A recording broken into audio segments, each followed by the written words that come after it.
Assalamualaikum warahmatullahi wabarakatuh dan selamat sejahtera. Kumpulan kami yang terdiri daripada saya sendiri, Nona Najha Balkis dan Sharifah Balkis Al-Idrus akan membentangkan kajian kes sejarah tingkatan 4 bab 9.4 Kepentingan Perjanjian Persekutuan Tanah Melayu. Saya, Nona Najha Balkis, akan menerangkan pendahuluan kajian kes kumpulan kami. Tajuk kajian kami ialah Kepentingan Perjanjian Persekutuan Tanah Melayu. Pernyataan masalah yang dapat kami timbulkan ialah Perjanjian Persekutuan Tanah Melayu merupakan satu perjanjian yang telah ditandatangani pada 5 Ogos 1957 dalam usaha membentuk Perlembagaan Persekutuan Tanah Melayu 1957 PTM. Berikan kepentingan Perjanjian Persekutuan Tanah Melayu kepada Persekutuan Tanah Melayu yang menjadi asbab termeterainya perjanjian ini. Berikut merupakan objektif kajian yang dijalankan. Antaranya adalah mengenal pasti latar belakang Perjanjian Persekutuan Tanah Melayu. Kedua, menjelaskan kepentingan Perjanjian Persekutuan Tanah Melayu. Dan akhir sekali, mengkaji kesan Perjanjian Persekutuan Tanah Melayu kepada pentadbiran negara. Berikut merupakan kaedah kajian yang telah kami gunakan semasa menjalani kajian kes ini. Pertama, kaedah perpustakaan. Kami telah menjalankan kajian melalui kaedah perpustakaan tentang latar belakang Perjanjian Persekutuan Tanah Melayu daripada beberapa jurnal yang kami dapati. Antaranya, Jurnal Perjanjian Persekutuan Tanah Melayu 1957 oleh Carlson Chu Yi Heng. Kedua, kaedah media. Kami juga menggunakan kaedah media iaitu medium internet untuk mengumpul maklumat tentang kepentingan Perjanjian Persekutuan Tanah Melayu, antaranya laman sesawang yang telah kami sertakan. Akhir sekali, kaedah soal selidik. Kami telah menjalankan kaedah soal selidik dan kami berjaya mengumpul 17 responden yang memberikan pendapat mereka tentang kesan Perjanjian Persekutuan Tanah Melayu kepada pentadbiran negara. Saya akan membentangkan dapatan kajian objektif pertama iaitu mengenal pasti latar belakang Perjanjian Persekutuan Tanah Melayu. Pada awal tahun 1956, rundingan diadakan di London antara 4 wakil raja, Ketua Menteri Persekutuan dan 3 Menteri Persekutuan serta Pesuruhjaya Tinggi British di Tanah Melayu dan penasihatnya yang berlangsung dari 18 Januari hingga 6 Februari 1956. Rundingan ini bertujuan untuk menentukan tarikh kemerdekaan, bersetuju untuk menubuhkan Suruhanjaya Perlembagaan dan menggubal sebuah perlembagaan bagi Persekutuan Tanah Melayu. Seterusnya, Suruhanred mengadakan mesyuarat di Tanah Melayu antara bulan Mei hingga Oktober 1956. Laporan terperinci tentang mesyuarat itu telah disiapkan pada Februari 1957. Namun, laporan Red telah menerima bantahan daripada pelbagai pihak, antaranya UMNO dan PAS.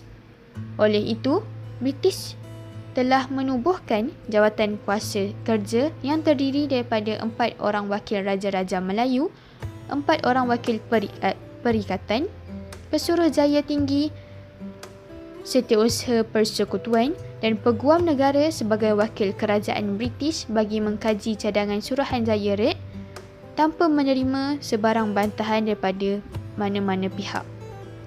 Jawatan kuasa ini berjaya menyiapkan kerja pada Mac 1957 dan seterusnya membincangkan beberapa perkara yang ingin ditambah.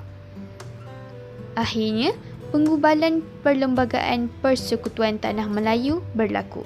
Dengan ini, Perjanjian Persekutuan Tanah Melayu telah ditandatangani pada 5 Ogos 1957 oleh Raja-Raja Melayu bagi pihak Tanah Melayu dan Sir Donald McGillivray bagi pihak Queen Elizabeth II di King's House Kuala Lumpur dengan menurunkan tanda tangan dan cap mohon. Perjanjian ini dibina atas atau dikembangkan daripada peruntukan Perjanjian Negeri 1948 yang bertujuan membentuk sebuah persekutuan baru yang berkerajaan sendiri.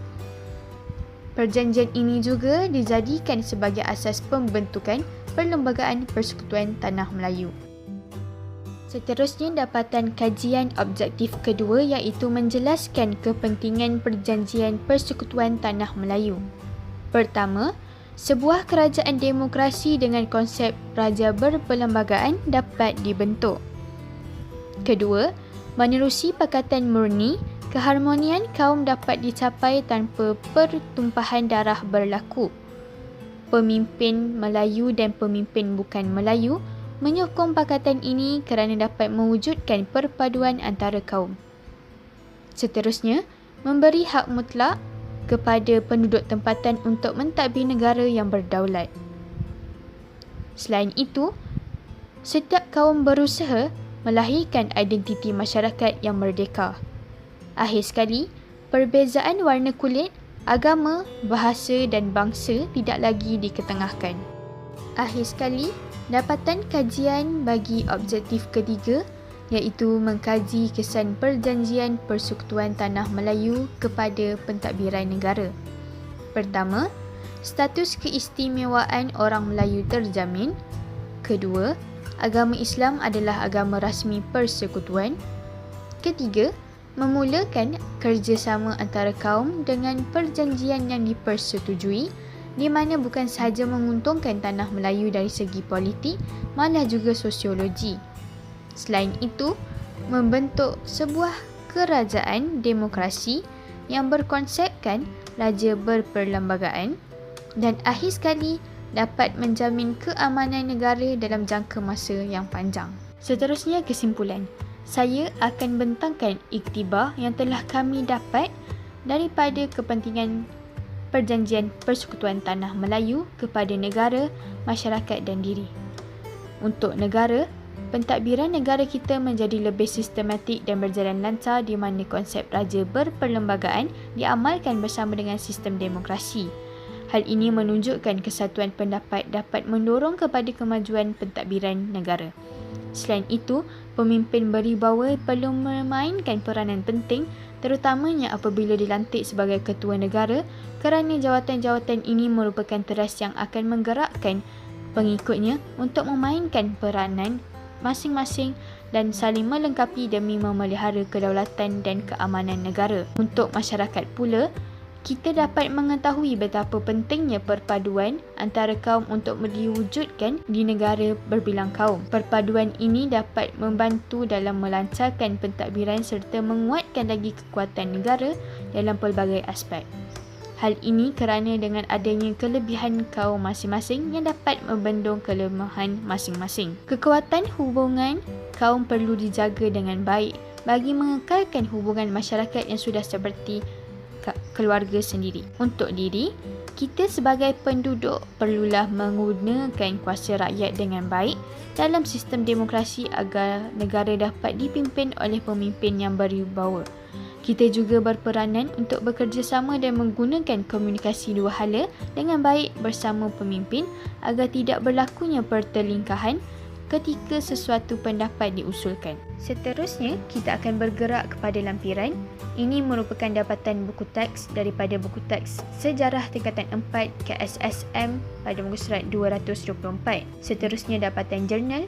Pertama, Jurnal Perjanjian Persekutuan Tanah Melayu 1957 pada muka surat 1 hingga 2. Kedua, Jurnal Raja-Raja dalam Penginstitusian Perlembagaan Persekutuan Tanah Melayu 1957, satu kajian sejarah perundangan pada muka surat 34. Akhir sekali, Jurnal Persekutuan Tanah Melayu Merdeka 31 Ogos 1957, liku dan jejak perjuangan patriot dan nasionalis menentang British pada muka surat 25 hingga 26. Akhir sekali, dapatan soal selidik. Bagi soalan Perjanjian Persekutuan Tanah Melayu memberikan impak yang besar kepada pentadbiran di negara kita. Ke-17 responden menjawab ya dengan memberikan alasan yang kokoh. Soalan kedua, Perjanjian Persekutuan Tanah Melayu penting dalam mewujudkan perpaduan dan keharmonian antara kaum di negara kita. Sekali lagi, ke-17 responden menjawab ya.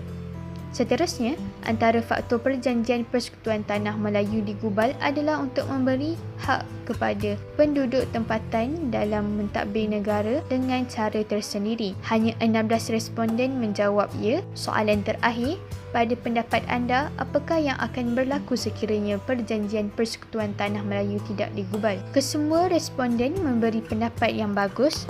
Bagi rujukan pula, ini merupakan senarai-senarai rujukan yang telah kami rujuk semasa menjalankan kajian kes ini. Sekian sahaja daripada kami. Terima kasih.